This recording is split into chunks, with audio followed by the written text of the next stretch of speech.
for hospitals in India to implement standards and processes that are on par with the global benchmark and thereby bringing about a standardization in healthcare.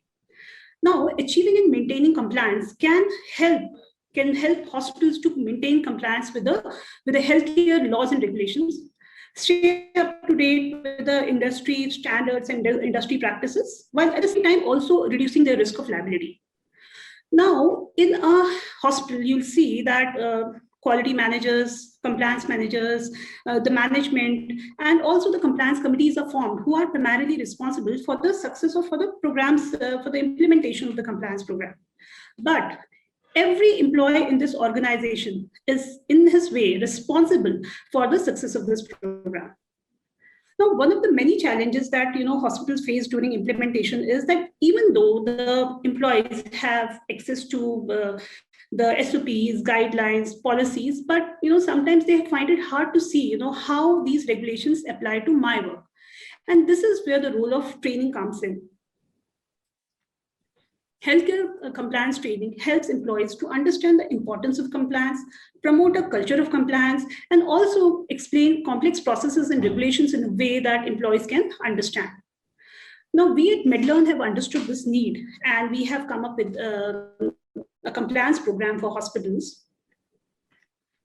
This compliance program covers comprehensively, it covers the NABH accreditation standards. It has 100 course modules covering 10 chapters, 100 standards, and 651 objective elements. Now, the unique point or the unique thing about this program is that the learning modules have been created by NABH experts, giving a very detailed description of each objective element, thereby making implementation easy for the staff. The program also offers more than 60 hours of learning modules that are mobile compatible and can be accessed anytime, anywhere. The learning modules are very well presented with the help of videos, multimedia, self-assessments in the form of case scenarios and pre-test posters to make the learning engaging for the end users, for the readers. And the learning modules are also accompanied by instructor resources for classroom teaching that can be done by nurse educators and by the quality managers. This program will benefit the healthcare professionals to gain basic knowledge of the NABH standard. They would become aware of NABH compliance requirement, and they would be able to implement, help their organization implement these standards and meet the expected benchmarks. They would also learn practical application of these standards in their healthcare setting, and also understand the audit preparedness and scoring system, and that would enable them to set compliance with the measurable objective element. They would get empowered to implement NABH standards in their organization, and overall it fosters a continuous learning environment where employees are totally engaged. The program also helps the hospital to ensure staff efficiency, accountability, and adherence to SOP, and thereby this impacts the patient outcomes. It betters the patient outcome, improves the quality indicators, at the same time reducing the operational cost. Now, since these learning modules are in a mobile compatible format, it allows easy access to train all the healthcare staff, right from doctors, nurses, front office, customer care, support staff, lab assistant, and the learnings. And that way the learnings from the NABH standards percolates down or infuses down to all levels of the organization. In today's webinar, we are very pleased to announce the launch of NABH 5th edition learning modules. Now, as you're all aware that NABH came into effect, 5th edition came into effect from April 2020, and healthcare organizations are expected to migrate or to adopt the 5th edition standards. So keeping this in mind, we have also revised and launched the 5th edition modules that has 100 course modules covering 100 standards, and also an additional module on NABH audit preparedness. Now, some of the key highlights of the 5th edition are that the standards have been revised from 105 to 100. The objective elements have been revised from 683 to 651. The objective elements are now categorized as core, commitment, achievement, and excellence.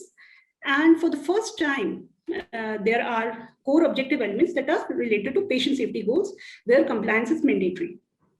There is also a modification in the scoring pattern. So earlier in the 4th edition, the scoring was 3-level score, 0, 5, 10. Now the scoring has been modified to a 5-level score from 1 to 5. So overall, the fifth edition brings in more focused approach on the implementation and monitoring of processes if we compare it to the fourth edition. I would now like to invite Dr. Uma Nimbiar, who will be speaking more in detail about NABH 5th edition, the key changes that are there in this edition, and also how healthcare organization can start preparing for migration into the 5th edition. Welcome, Dr. Uma.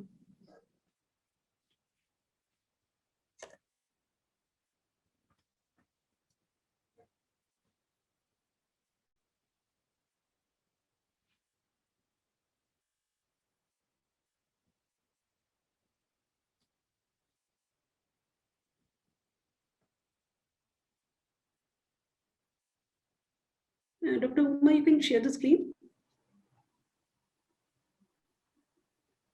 Hi, everyone. There seems to be some kind of a network issue. I think Dr. Uma should be back with us in a second or so.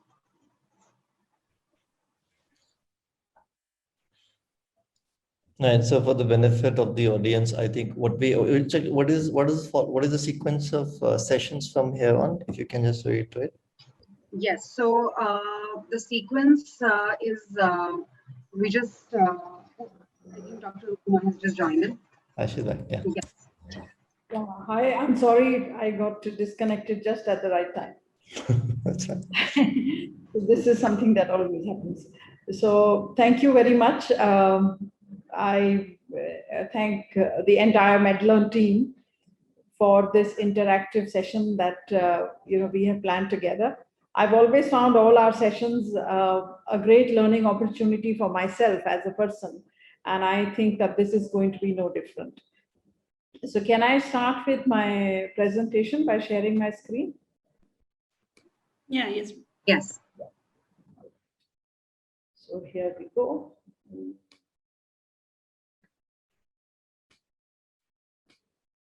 So as Renu has just mentioned, I will be just touching upon what are the changes that have been introduced in the 5th edition of NABH.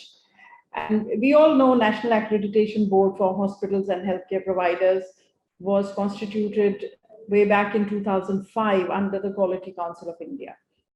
And in the last 15 years, it has gained credibility through even establishing international linkages with ISQA and Asian Society for Quality in Healthcare, ASQA. And this has going from strength to strength. And it has become synonymous with benchmark of quality of healthcare in India. And most of the hospitals, patients, and the healthcare provider community looks at NABH as something to be, a respectable mark for their organization. We know that in the last 15 years, there has been 5 editions. Now, just like everything in life is aimed at continuous improvement and getting better with time, NABH is no different. When we started way back in 2005, it was a very minimalistic standards. And over a period of time, based on the criteria to remain contemporary, to remain relevant with the changing times, and we know that the medical industry keeps evolving, and we have to keep pace with what are the changes that are happening. There was in the initial standards, as we were seeing, there was ambiguity in certain standards. So either for the hospitals or the healthcare organizations which were going to participate in NABH could not understand it, or the assessors could not understand it clearly. So those ambiguities are being reduced. Similarly, the interpretation between different assessors, because the pool of assessors is huge. And for the benefit of the organizations, every assessor that comes must have the same way of looking at a particular standard, a particular expectation on an objective element must be the same. So therefore, that consistency is required from the auditor. And that is also a reason why there has been changes in various standards and the objective elements. Another very important source is the feedback from different healthcare organizations. And there are constant workshops and sessions that are held with the hospitals that have undergone accreditation and between the assessors, so that the feedback is collated and they are brought into the notice of the technical committee that works on evolving the standards further. And because NABH is also a member of ISQA, there is a requirement from ISQA to continuously change our standards and evolve. And this forms the basis of the evolution of NABH over each edition of guidelines. Now you would see that in the first edition, it started with 10 chapters, which had 100 standards and 505 objective elements. And this is the journey towards patient safety and quality. And with the second edition, you found that some more objective elements got changed. In the third edition, new chapter standards got added. Further, more objective elements got added. Similarly, in fourth, there was even more addition of objective elements. And now we are in the fifth, and we find that we are back to 100 standards. So the chapters remain 10. We are back to 100 standards, and we have reduced the number of objective elements. And you will understand this from when I said earlier that where there is ambiguity, that has been removed. So it is necessary that we need to be consistent about what can be implemented. And I'll come to that a little later. So when you compare this from the fourth edition, we have less number of standards. The chapters remain the same, and we have less number of objective elements. So we have 10 chapters, 100 standards, and 651 objective elements to follow. So in chapters, although the numbers have not changed, but there has been a change in nomenclature of the sixth chapter. So what used to be called the chapter on CQI, or the continuous quality improvement, up till the fourth edition, is now called patient safety and quality improvement, or the chapter of PSQ. All other chapters of AAC, COP, MOM, PRE, HIC, ROM, FMS, HRM, and information management system, they remain the same. What has changed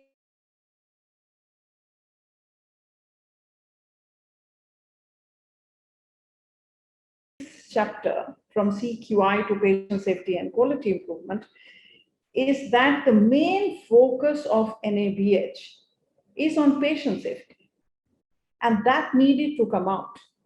So therefore, it is not just continuous improvement in quality, that remains. So first we need to establish basic patient safety. We need to sustain it. We need to implement all the objective elements required for patient safety. And then we need to focus on continuous improvement of the same. And that is being highlighted very well by this change in nomenclature of the chapter. So you would find that in each chapter, there has been reduction in certain number of standards or certain number of objective elements. To note is that in the chapter on HRM, here, there is an increase in the number of standards as well as increase in the number of objective elements, and a significant increase, I should say. And this is because there is an effort to improve in employee engagement and employee safety at work. This is extremely important because occupational safety is of the employees in the hospital is as important as safety of the patients who come and visit the hospital, or safety of the visitors who are in the environment of the hospital. Another significant change that has happened, and this is a major change, I should say, is categorization of the objective elements to what is expected during an assessment from an organization. So what the NABH team expects when they are going for assessment of an organization is that the core elements, which are basically around the patient safety goals or given by the WHO, They are mandatory for every organization, irrespective of what level of assessment they are going to undergo. So core elements are mandatory. There are 102 of them, and that is very well indicated in the books, in the guidelines, and that needs to be mandatorily met. When an organization is going for the first final assessment, there is an expectation of a commitment by the organization to another 459 objective elements. So that also is mandatory for the final assessment. After final assessment, when the organization goes for a surveillance assessment, there is another 60 objective elements, which are termed as the achievement objective elements. So they also, the organization then has to focus on these additional 60 objective elements. When we go for reaccreditation, there is an addition of another 30 objective elements which the organization is expected to follow. Now you will notice that this incremental expectation for adding the objective elements that the organization has to follow is basically because you need to continuously improve in quality and improve in the benchmarks that you lay down for the organization. And that is called continuous quality improvement. So you're going from a basic final assessment to a reaccreditation, and that has to be a journey of growth, a journey of improvement in quality. And that is the reason why the categorization of the objective elements into what an organization needs to focus at incremental levels of the journey in quality. So I'm just recapping the patient safety goals. Number one is patient's identification. This is the key. I mean, this is absolutely the most important thing. You all have, heard of incidents where the wrong patient got operated, wrong site got operated, wrong patient got wrong medication. I mean, some patient got wrong medication, all of that. So identification of the patient. There are many steps that an organization has to take and to ensure that the right patient gets the right treatment. Second is improved and effective communication. Now, there are many levels of communication in an organization. First is a communication between patient and the caregiver. And the caregiver will be the doctors or the nurses or the technicians. So there are multiple points at which the communication happens. It is at the time when the patient comes and first meets the doctor, first meets the nurse. So there is an assessment, there is a progress, and there are multiple times at which the communication is done by different stakeholders. Second is the communication between the doctors and the nurses, the doctors and the technicians. And the third is the communication at handover or the shift handoffs between doctor to doctor, nurse to nurse, technician to technician, at which time there is a shift handoff. And all these levels of communication, there is an opportunity to make an error, to make a mistake. And effective communication reduces the error which can happen in patient care because of ineffective or inappropriate or incorrect communication. The third goal is improving the safety of high alert medication. Now, we all know that medication errors are a very, very important cause of harm to the patient in hospitals. And the idea of all these patient safety goals is to reduce preventable harm. So we have to reduce errors due to medication, and certainly for high alert medications because they cause much higher incidence of side effects to the patient and they can do much more damage. The fourth goal is around safe surgery. Now, operator is an environment which is, I would say, very electrifying in the sense that there are too many activities happening. There is, the entire anesthesia team at work, patient is under anesthesia, and the surgeons are at work. and the activity is fraught with multiple levels where errors can occur, either during anesthesia or during surgery. And there is an entire surgical safety checklist that needs to be followed. And in addition, if there is anything else that the organization can think of to make it even better, that should be done. The fifth important cause is reducing the risk, goal is to reduce the risk of healthcare associated infections. That HAI is a bugbear for most hospitals. I mean, it's a nightmare for hospitals and the doctors and all healthcare providers. So we have to do everything possible in our power to reduce the healthcare associated infection. And the chapter on HIC, or the fifth chapter, covers it beautifully in the NABH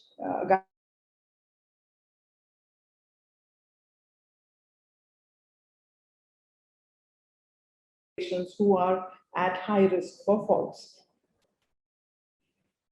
You also heard Renu just saying that also the scoring pattern has changed.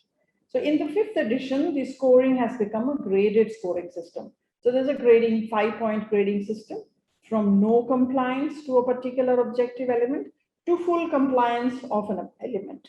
And this we have already categorized as to at which assessment, which category of objective elements should be fully complied with. And the earlier scoring system was, in a way, it was perhaps too simplistic. It was 0, 5, or 10, which is 0, partial compliance and full compliance. The graded scoring system actually gives you a far better indication of the level of compliance that the organization has reached for a particular objective element. And also the criteria for final assessment, there is obviously, because the scoring system has changed, the criteria for final assessment are also changed. So it means that on all core objective elements, the score has to be, so all of them should not be less than 4. No individual should have more than one objective element scored as 2 or less. Average score for standards must not be less than 4. Average score for chapter should not be less than 4. And every objective element with a score of 3 or below should have a documented, acceptable action plan with clear timelines as to when the organization plans to achieve full compliance with that objective element. So if I had to summarize what the 5th edition has brought about, is that the overall outlook has now primarily become implementation focused. So the organization has to implement what it has said that it will, it has laid out as its standards, and the evidence of implementation should be documented as well as shown. It should be visible to the assessors. Then, as I mentioned already, that the objective elements have been categorized to the expectation for the level of assessment. The scoring system has been changed, and the validity period of the accreditation has been changed from 3 years to 5 years. And the overall theme of patient safety and quality improvement is not only maintained as basic, but it has been highlighted by renaming the chapter of CQI as PSQ. So just to, if I have to just summarize on what I've seen since 2005 till now, what has this quality movement done to the Indian healthcare ecosystem? So I have noticed, and I think many of us who are in the Indian healthcare system have noticed, that the organizations have become more conscious towards patient safety.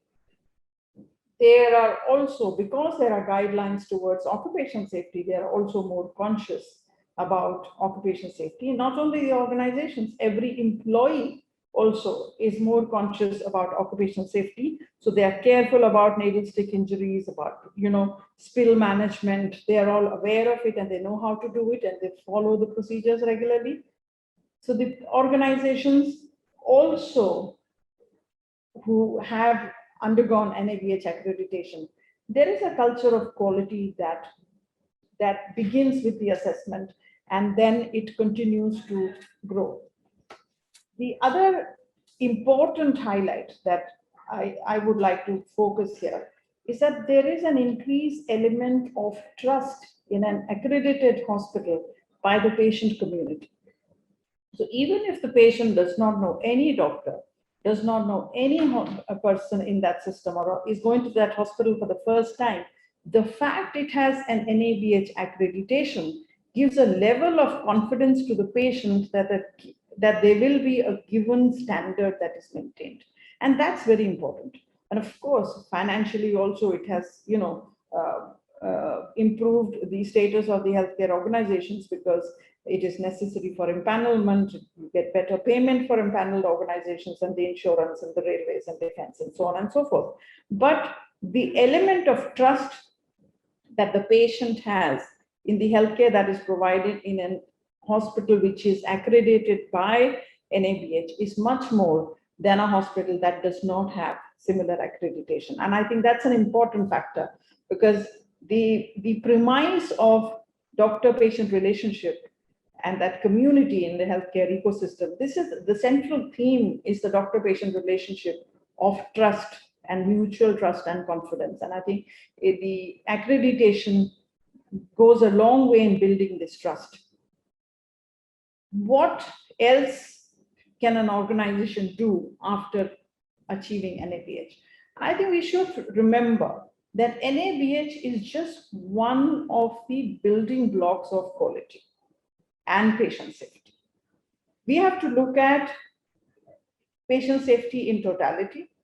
We have to look at all other elements in the organization, including service excellence, including business excellence, and clinical excellence as well. And these together are what will improve the level of care to the patient in the organization. And we heard from Renu about how compliance is improved in the organizations which undergo the process of NABH accreditation, simply because the organization becomes more aware of the regulations and frameworks within which it has to work. It's not that before that people did not want to follow the guidelines, but it's just that they did not make an effort to find out all the guidelines and people were not aware. NABH has now made it, because it is mandatory to follow all the guidelines and compliances with the law and also with the guidelines that each clinical department has to follow. It sort of gets ingrained in the culture of the organization to be compliant.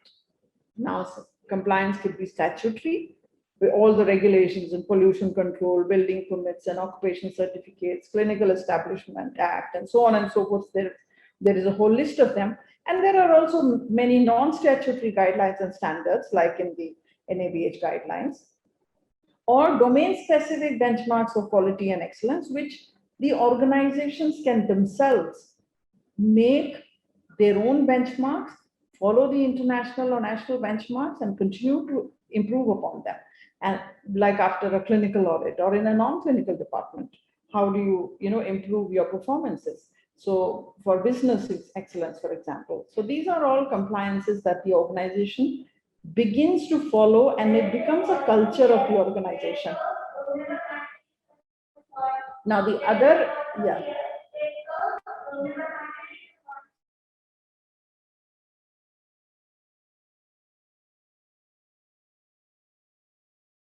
hospitals, there was an announcement of a code. So, okay. So now, as I was mentioning, the quality journey of a healthcare organization does not end at NABH. There are other department-specific accreditations. There are international accreditation systems. There are environment safety accreditations, occupation safety-related accreditations, healthcare information technology-related accreditations. There are many such accreditations that an organization can follow to be able to involve in the total quality movement and to ensure that they comply with every standard that there is to follow to increase the safety of the patients and the safety of every employee and the visitor that comes to the hospital. And what we expect that, as NABH continues to evolve and the organizations continue to embrace the newer and newer guidelines with each edition, there will be a time when we will have many organizations which are totally committed to patient safety and quality. And that is what the expectation is that we should try to follow. But as we know, that quality is not something that is a destination. It's a process of continuous improvement. There is always newer and newer benchmarks for us to set. With each benchmark, once we have achieved it, there is a scope for improvement and we go and improve further. Thank you so much. And now I'm happy to take any questions or thank you so much.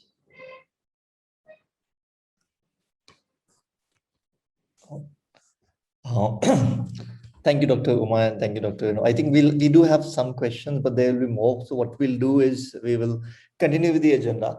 I will wrap up with the final session quickly on the digital strategies, and then we have the audience will get a very informative insight from both of you on the panel discussion. We had a set of questions specific to this, and we already have some more interesting questions which are coming up from the audience perspective for both Dr. Uma and Dr. Renu. So let me first thank you very much for the session. Very insightful, very precise, and I can't help but think how the Indian healthcare journey is evolving at its own pace with its own direction, and in a very satisfactory. I think in the US market, where I had the opportunity to look at that segment when I was working in Wipro, I think a lot of that was driven by the payer segment. I think there's partly some financial incentives here from the insurance companies and the government schemes, but I think a lot of it is patient driven, which is always a good sign because we are a different market,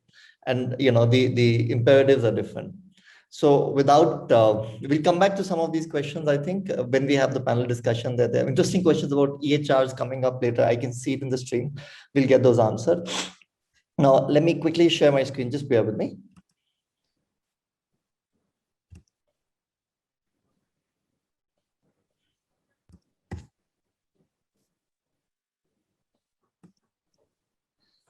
Okay, can everybody see my screen? Yes. Hi, so I'm going to spend the next 10 minutes or so talking about digital strategies for compliance with a focus on hospital training. This is what we'll try and cover very quickly in terms of the sort of topics for this session.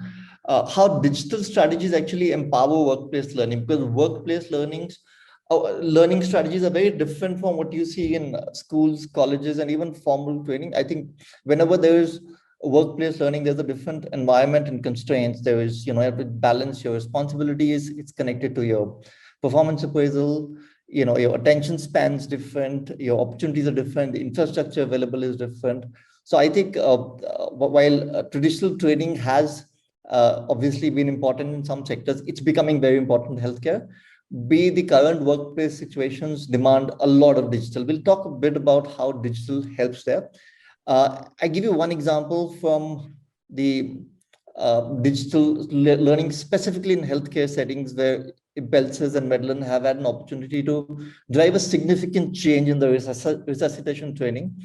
And we'll talk about how digital makes it so much easier, not just to complete the training, but also demonstrate compliance with the training part of NABH. There's a mandatory part in NABH, which talks about, especially in the HRM part, which talks about how training is linked to different aspects of HRM. But there's also a sort of broader, the record keeping, etc. But there's also a broader, role for training, for making the entire organization aware of their different roles and responsibilities when an organization is going through an accreditation program, and how digital makes it really easy to comply with that. And we'll talk a bit about how to easily get started with digital. I'll talk a little bit about how our own platform has been instrumental there. So as I said before, digital does, adult learning, workplace learning does place different constraints on the environment. And unlike a school learning, which has also changed in the last year and a half, the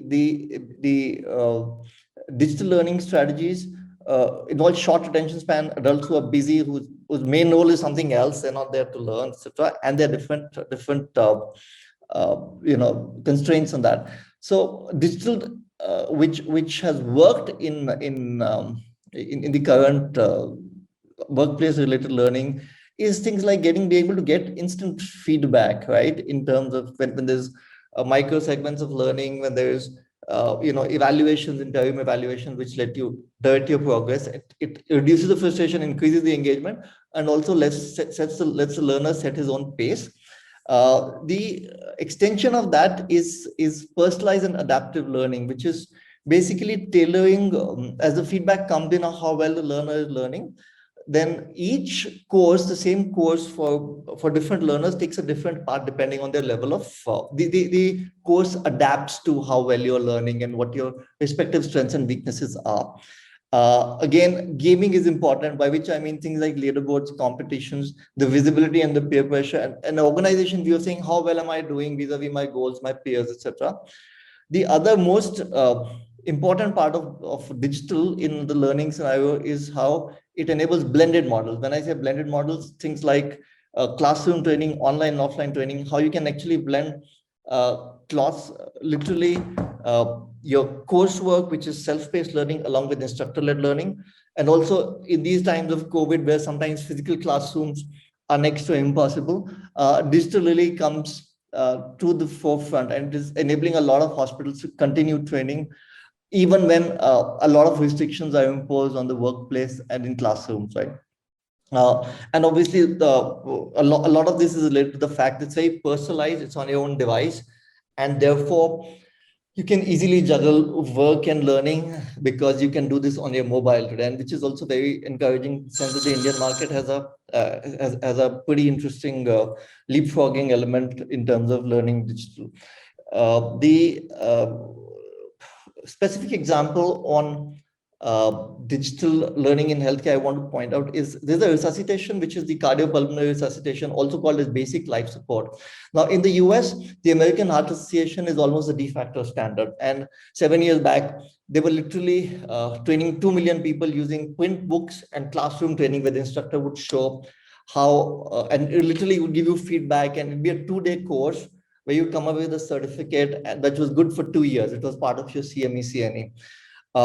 We started working with the AHA at that time. First, we converted the books from print books to digital books, and then from digital books to actually digital learning courses. The next logical step was the skill session, which was typically performed on an offline dummy with the instructor watching. Now it's moved completely instructor-less, thanks to another partner, which is Leru, which is a world leader in simulation systems. The current simulation training system, the way this works is that you have a completely instructor-less session. The trainees get to train at their own pace, own time, at a quarterly frequency, so it's very fresh.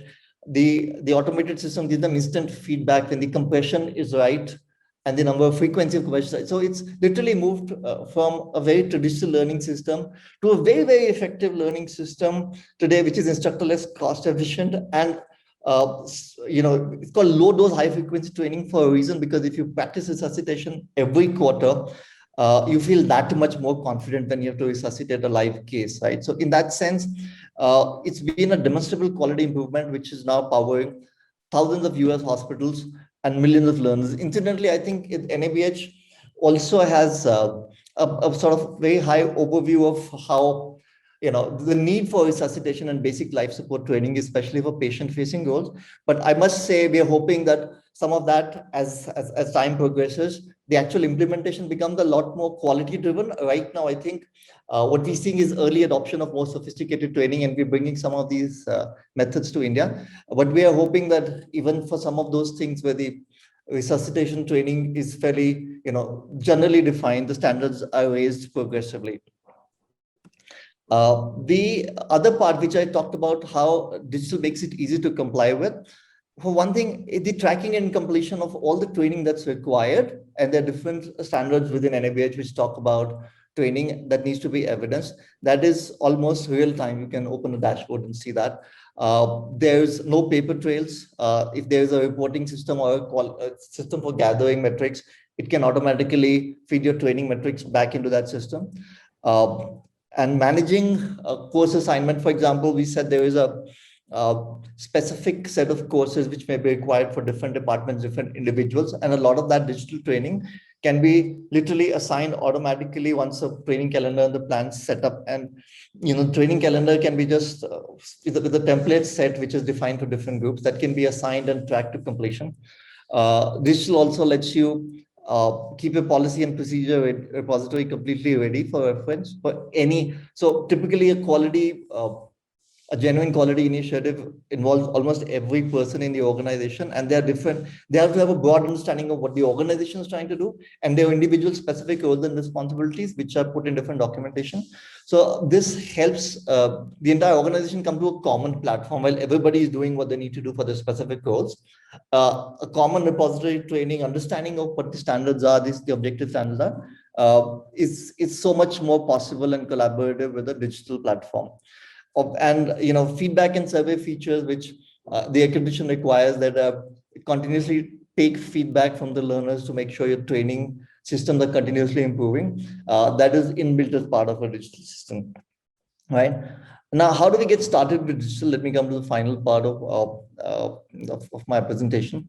In the first place, what I wanted to emphasize is we made this really, really easy. Basically, we've had this long experience and history of working and learning in hospital scenarios, and the entire process design has been taken two very sharp perspectives. One is the learner journeys, which literally have been designed with the minimum friction and by basically observing learners in hospitals on how the typical activities performed, and literally a lot of usability experts have gone into designing the system. And these journeys, which are part of MedLearn's ecosystem features, make that really a seamless experience, starting with creating your account, downloading the app, viewing your progress, managing your coursework, downloading your certificates, accessing surveys, etc. The other part, which is again very relevant in a hospital workflow scenario, which is designed again very specifically with the ease of adoption in mind, is the admin journeys or the training department journeys. The person who is orchestrating all the training across the organization. It could be for NABH, it could be for induction, it could be for, this is more a broader platform, MedLearn, but we're talking specifically about health compliance.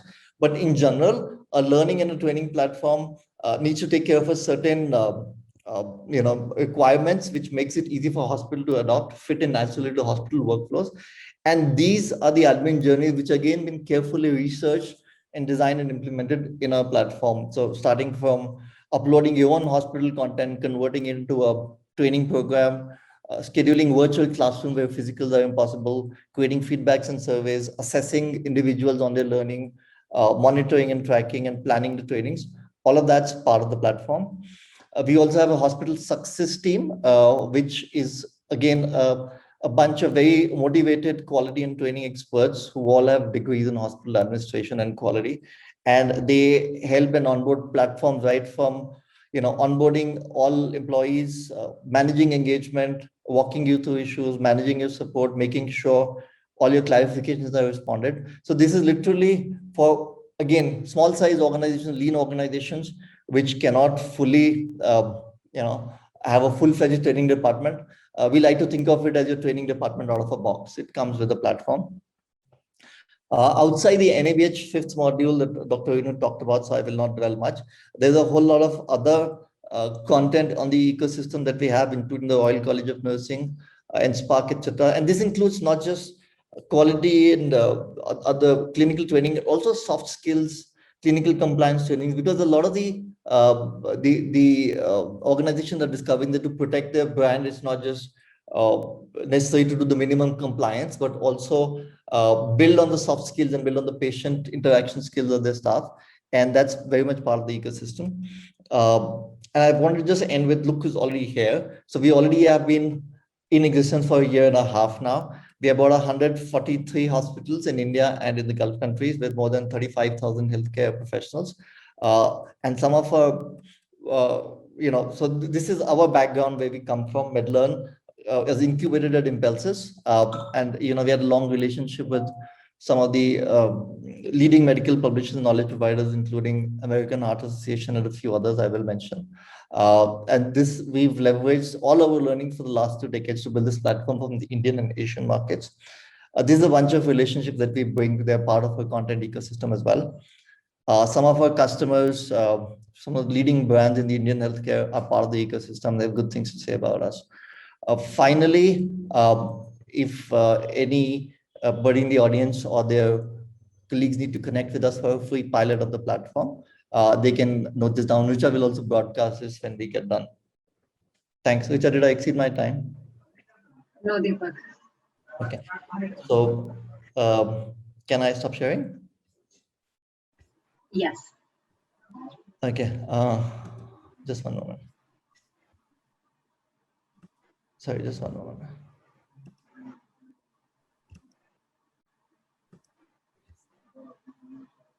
Okay. If you want to lead with the Q&As now? Deepak, we do have the panel discussion now, wherein Dr. Renu and Dr. Uma Nambiar will be the panelists. Okay, brilliant. So, okay, I think, yes, I have the questions with me. Yes. Should we start with Dr. Uma? Is that okay? Sure, I'm okay. Okay, so here's the first one for you.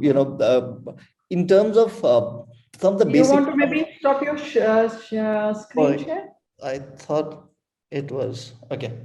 Is better? Right. Yeah, we can see you. So when you are asking me question, I can see you. Oh, brilliant. Okay. Right. Okay, so one basic question to kick off with, to warm up with. So, who in a typical organization has the basic responsibility for driving compliance and accreditation? Let's start with this. So, yeah, that's a very good question, because let me first tell you what is the basic assumption that many people, have. And that is, they feel that if there is a quality manager or a quality coordinator, it all sits with him or her. But that is not at all the truth. The truth is that the responsibility of quality lies with every single person that works in the hospital. The gatekeeper, as well as the CEO, are all, and everyone in between are equally responsible. And it is necessary that each one feels that responsibility. It's only then that it can be successful. In many organizations I've seen where the clinicians are very less involved, those organizations do not do well in this whole accreditation process or even maintaining quality. Similarly, in some hospitals, the senior management thinks that, a quality consultant laga do, and that should be, that should take care. But that's not how it works. Quality or accreditation is far more than just documentation that's given by somebody and, you just go through a process of assessment. It is about internalizing the system in every individual that works in the organization. Yeah. I think you touched upon the next question very briefly, but maybe it's a good thing. So maybe you should talk about the role of the management or the leadership in driving change or driving quality compliance. I think you talked about it briefly, but it'd be nice to hear more about that. So, it all starts with the talk, isn't it? You have to walk the talk. So if the senior leadership seems to be disengaged or just given the role to the quality manager or to a quality consultant, the other people in the organization will never feel involved enough. So first, the senior management needs to really walk the talk by displaying that they're serious about their business. And the other thing is to empower everybody to ensure that the culture of quality is maintained.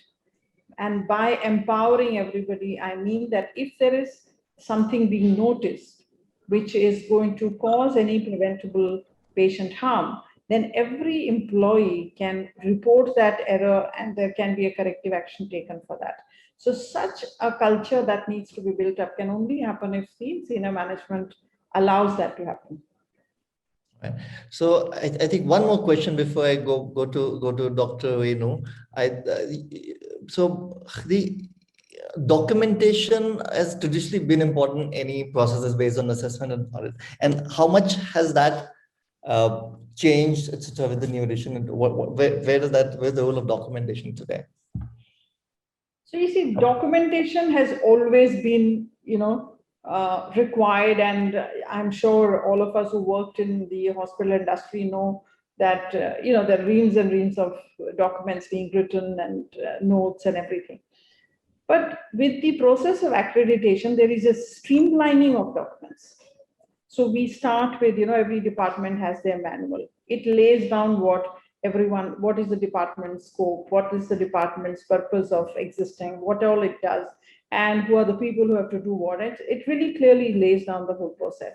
The second thing that the second kind of documents that are important is all these SOPs that are laid out. So every activity that an organization has to be doing is documented. It can be traced and people can be trained based on that. And the third thing is all the documents are, then there are forms and formats to be filled up, which again get standardized. So this standardization of documentation is one thing which accreditation has achieved beautifully. And another very important thing is continuity of care in a patient. So right from registration till the discharge time and also post-discharge care at home, the documentation becomes seamless. And these are some of the requirements by the guidelines in NABH, and therefore these get streamlined. So these are the different types of documentation that a hospital has. So one question for the other side, so Dr. You talked a bit about the new module you've launched. So can you elaborate on the kind of content you're offering through these learning modules? Yeah, sure, Deepak. So see, the learning modules that we have, they explain the significance of objective elements in very detail, along with its interpretation, along with its practical application. And it's like, we are covering almost 651 objective elements through our 100 learning modules. And besides this, see, for every objective element, there is a list of documents that is given out, where we say that, okay, these are the documents that are important from audit point of view, and this should be having ready as an evidence to compliance. Now, besides this, we also have case scenarios for every standard, where we have given out a situation saying that, okay, this is a situation. If you come across a situation, what would be your inference, whether, this activity is compliance, this activity is non-compliance. So this gives a practical application of whatever they have learned in the objective element. So it's a combination of interactivity and the content and the detailed explanation. Okay, and in what way? I think we're talking about similar themes like documentation and demonstrating compliance. So how do these modules actually help during the audit process in the hospital? Yeah, so as I said, the objective elements have a list of documents where it's mentioned that, okay, these documents are required for the audit purpose. That is one. And besides this, we also have a separate module on audit preparedness and scoring system. So this module will be a guide to the quality managers and to the stakeholders in a hospital on how to prepare for audit. Okay, and we talked about this briefly. There are different stakeholders and different roles and personas. Maybe I will switch to Dr. Uma briefly. So, what are the key stakeholders which are pivotal in our organization in a process, Dr. Uma? Well, the first stakeholder is the patient. Yes. Because patient is the key to our existence, right? And then comes the healthcare providers. And when I say healthcare providers, it is all of us together. So you have the clinical as well as the non-clinical stakeholders, and all of them are important. Some are frontline stakeholders, like the doctors, nurses, who are actively, patient-facing interface of this entire ecosystem. And there is a back end. So when I say important back end ecosystem, which are not patient-facing, let's say housekeeping. They're not patient-facing, but they are one of the key stakeholders for the infection control in hospital. So you have every stakeholder has a role to play. No one is more and no one is less, but patient remains the center of the entire universe that we have here. Right. So some of the other questions I think you covered partly in your presentation, and they may have been a bit of an oversight. But the specific question that we had was about the different problems faced by typically the infection control committee, and what are the things that they should be really strict about.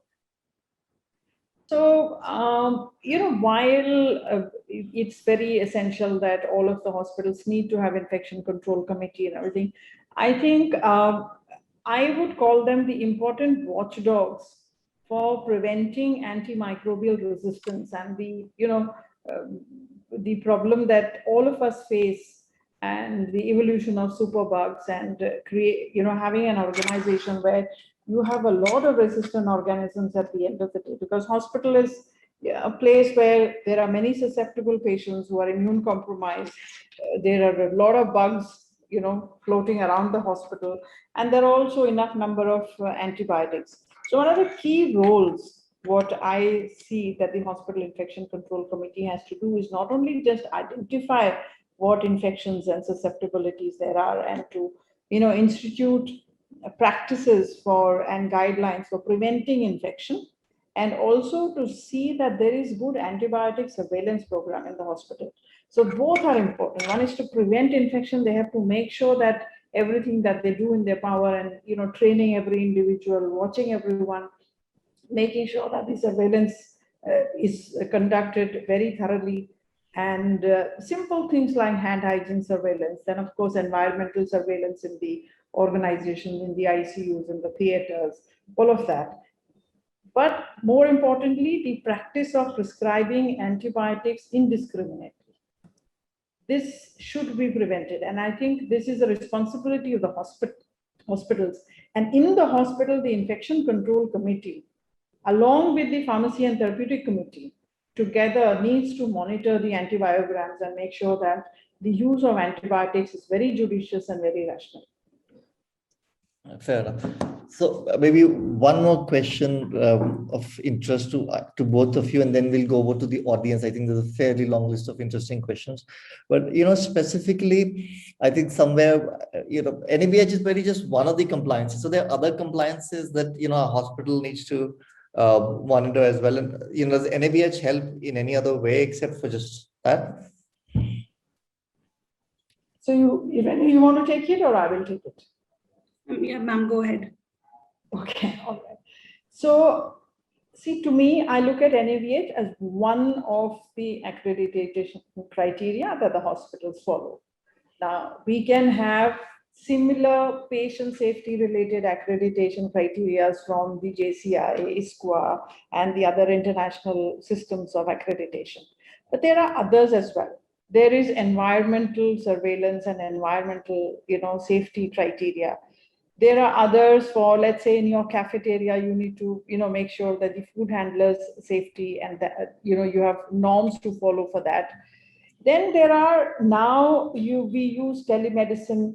We have accreditation of telemedicine. We have accreditation for domain-specific, individuals, dialysis center, blood banks, labs, NABL. So CAP, all these are accreditation criteria for different institutions, which are small domains, for telemedicine. And somebody in the questions have also asked about the healthcare information technology. So HIMSS certification for hospitals, for the levels of HIMSS certification. That's a good point to start for the accreditation for healthcare information technology of the hospital. So there are many such organizations that give accreditation. And what happens if you take these accreditations are that no single accreditation is complete in itself, doesn't cover the entire ecosystem. And if you really see, these are pieces of ecosystem, and then you put them all together, you have standards in more or less every department that you have. And that's that is the differences. That's how the different systems help you. But yes, as a building block, the hospital accreditation systems like NABH or JCI, they cover the large part of healthcare delivery to the patient. And because of their patient centricity, it sort of encompasses, I would say, about 75 to 80% of what the hospital stands for. All right.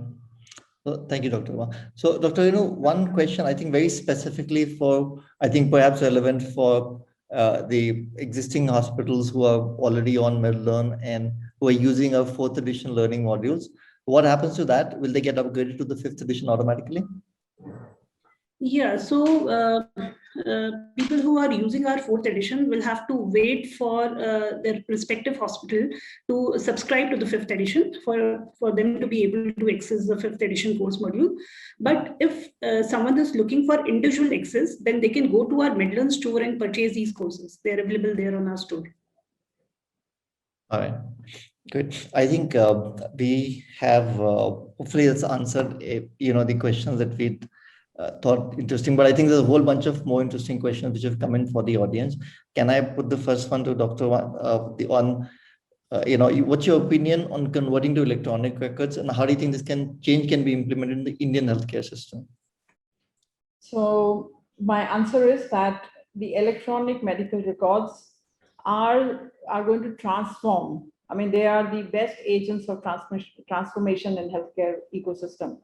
And how they will transform is they can enhance the quality of documentation, and by that it will automatically, the patient safety can be enhanced. And I will give you just one example. One is, of course, let me give you 2 examples. One is on patient identification, which I told you was the first patient safety goal. So when we write on a piece of paper, and every time we write, case notes, on every piece, somebody who's writing the case note has to write the patient's name and age and everything.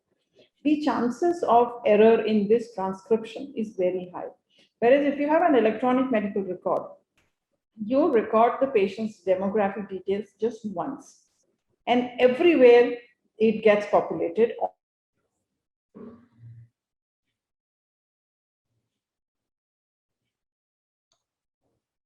Second is by interfacing with, let's say, a barcoded system. You can reduce the error of medication safety, medication errors, by ensuring that you actually corroborate every time you give medication to a patient. You check the barcode of the patient and barcode on the medication, and you make sure that it's the same medication which is being prescribed for this patient that's being given to this patient, so that you can reduce the medication administration errors to zero by promoting systems like this. Of course, India has a long way to go in many of our hospitals, but some hospitals have started making these systems work. And to my mind, electronic medical records really improve the quality of documentation that we have, provided people follow it. So, at the end of the day, in every document, the document quality is only as good as the data that is entered here. And one of the ways to improve the quality of electronic medical records per se is to reduce the amount of text that you write and to create structured data fields, so that it is easier so that there is less spelling errors and things like that. And the structured data fields give you better records and also get you better data for analysis in future. I know my own opinion, and I'm going to jump in from moderator. Of course, your prerogative, you are the moderator.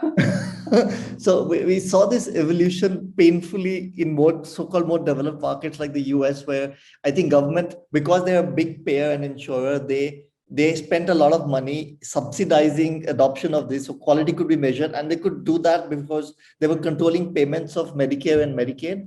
But I think one of the flip side, as Dr. Eric Topol said, is that if the clinician's so busy interacting with the machine, he has less and less time for the patient. But I think India will be fortunate. A lot of the technology, which is AI, speech recognition, handwriting recognition, it's so much more advanced, and there's so much on the cloud that I think we will jump the curve and leapfrog and be able to manage both. Yeah, I agree with you. Yeah, I agree with you that we can either jump the curve and leapfrog and be ahead of the curve, or if we fail to miss this opportunity, we have a very small window of opportunity of the next 3 to 5 years to adopt this technology. And if we fail to do so, we will be way behind a lot of other parts of the world. Yep. That's a fear that, sometimes I have, and I see the resistance that the community has in adopting electronic medical records.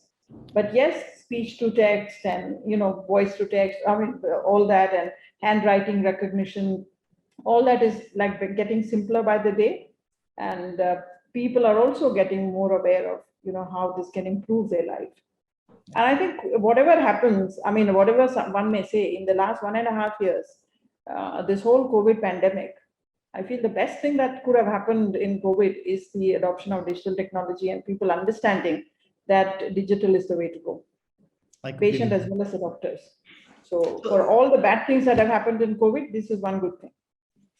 And so, a related question, I think this was probably the first one. What are the important healthcare technology accreditations needed for hospitals implementing HID? I think you touched upon this briefly. I already mentioned that, the Quality Association India has brought out an accreditation system for telemedicine. And the other thing that the hospitals do go for is the HIMSS certification for the level of HIMSS certification. There are several levels, and depending on the extent of IT that you use, you can get certified to various levels. So I think the HIMSS 6 is probably the best that a hospital in India has, at 5 or 6. No hospital in India is HIMSS 7. Okay, there are a couple of questions related to patient safety. You dwelt upon it, so I'll direct them to you again. It says goal 3 of patient safety, improve the safety of high alert medications. So the question is there a specific high alert medication list that should be maintained by any organization? For example, ISMP, which is Institute for Safe Medication, derived high alert medication list. Yes, there is a list of high alert medications. This is the ISMP thing that you define. Yeah, and you define the list for your organization based on the size and the specialty and what your organization has. I mean, so it really is very, it's also very specialty dependent. Okay. In your so organization. The related question in the PSQ chapter, which again I'll direct to you, can you please make the difference between patient safety officer and clinical safety officer? What are the main responsibilities of both? Oh, very difficult actually for me to answer this because I don't know the patient safety officer. So I'll tell you, this is a new designation that has a requirement from NABH that we should have a designation patient safety officer. Now we've had so far nurses, I mean, in the hospitals that I've worked, I've had nurses designated as patient safety officers, which they look at the overall patient safety guidelines and implementation and all the quality indicators and the errors, the incidents that happen and the analysis. Clinical safety officer, and I'm just thinking, is probably related to clinical errors that happen. Whereas patient safety could be more than just a clinical error monitoring. Okay. I hope that's questions. Maybe since it's a new position, etc. I think we'll all. It's a new designation. I think one has to start doing a role definition for this, and start designating people, and that will maybe give more and more clarity as we go. Okay. Question: as per the 5th edition, the category of OEs only will be assessed based on accreditation level. Does that make sense? That's right. So it's like this. Nothing stops you from being compliant with all the objective elements, right? But the basic minimum for every level of assessment is given. So when you're going for your final assessment, the ones that are mandated for final assessment must be met with. That is what it means. Okay. So and these are subsets. Sorry. Yeah. I think related question to objective elements is, would you please explain OE achievement versus excellence? I think you talked about it briefly, but I think maybe clarification around. Right. So I don't have the book right in front of me, but otherwise I would have given you some examples. So it is, so once you finished your core, which is, mandatory for patient safety. So if you go into the book actually gives you highlights of what are your achievement related objective elements and what are your excellence related objective elements. And they are progressive in their nature. in the sense that as the organization matures more, and actually if you, maybe if we have another 2-3 minutes, what I will do is I'll probably refer to the guideline, to the standards, and I'll just give you an example that will make it better. Okay, so we can go.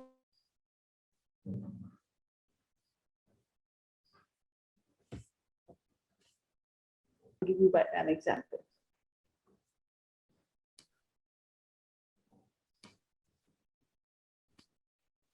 You can go to the other questions in the meanwhile. Okay, I think the other one's back to, and that's also really the final question. It's back to patient safety, and I think the participants asked for how can this be implemented in a hospital consistently with some example. Come Broad again? question, but so patient safety program, how this can be implemented in a hospital consistently. Please give some of the examples. That's verbatim the question, I think. So patient safety program is, you need to make sure that all the quality indicators that you have for patient safety. Now, let's say I will give you an example of surgical safety checklist. Okay, now we start with this is just to give you an example. Now, this is mandatory to ensure patient safety in a hospital. So you will make sure that all the patient safety checklists all the time in, time out, and all the checklist is maintained at all times. Now, how do you improve this further? Now, what you would do is you will have a checklist for patient being transferred in from the ward to the operation theater. So you will have certain checklists about patients to ensure that patients, PAC has been done, the review PAC has been done, the pre-anesthetic checkup, that when was the last review of the PAC done, how was the site prepared, has the site been marked. Now, all those things are in addition to the surgical safety checklist. Okay.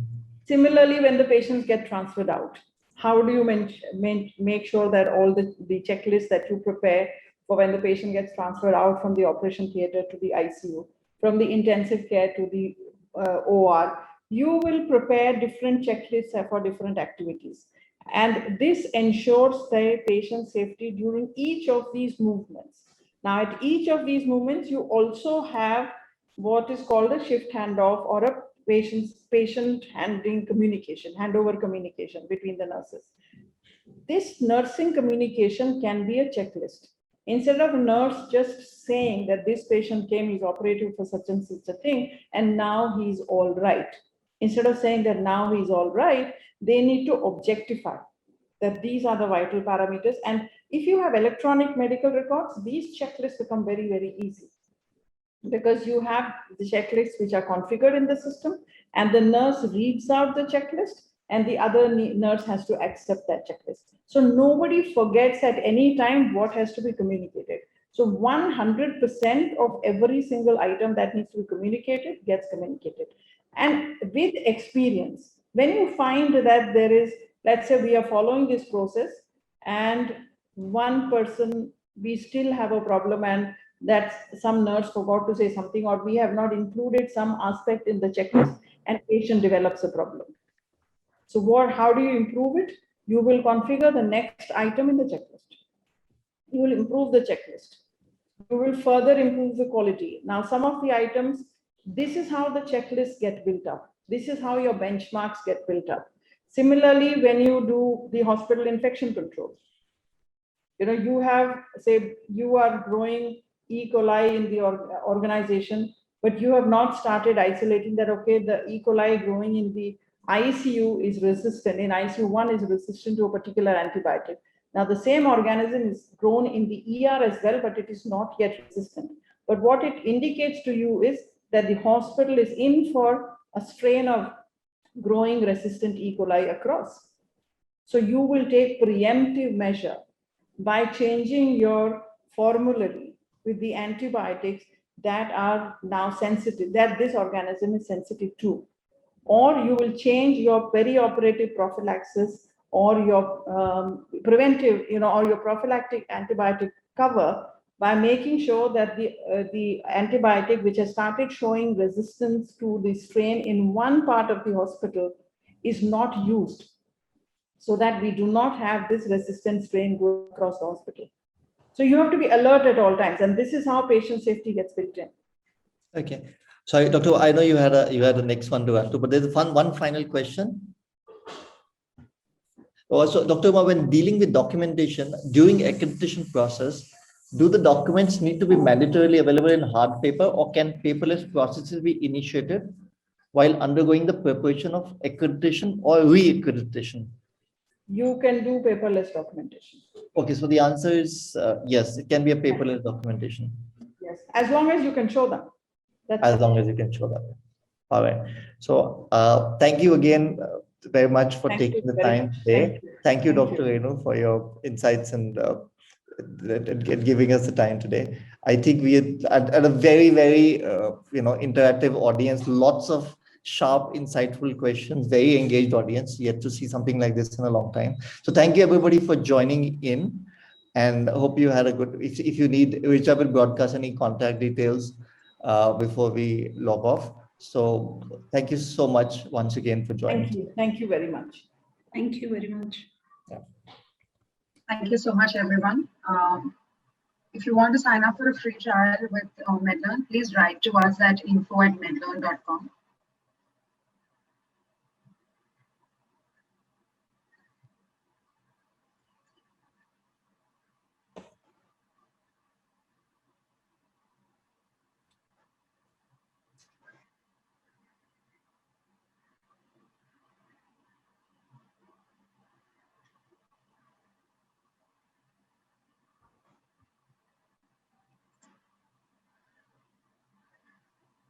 Thanks, Deepak. Thanks, Dr. Renu. Thanks, everyone. Thanks, Richa. Thanks, Deepak.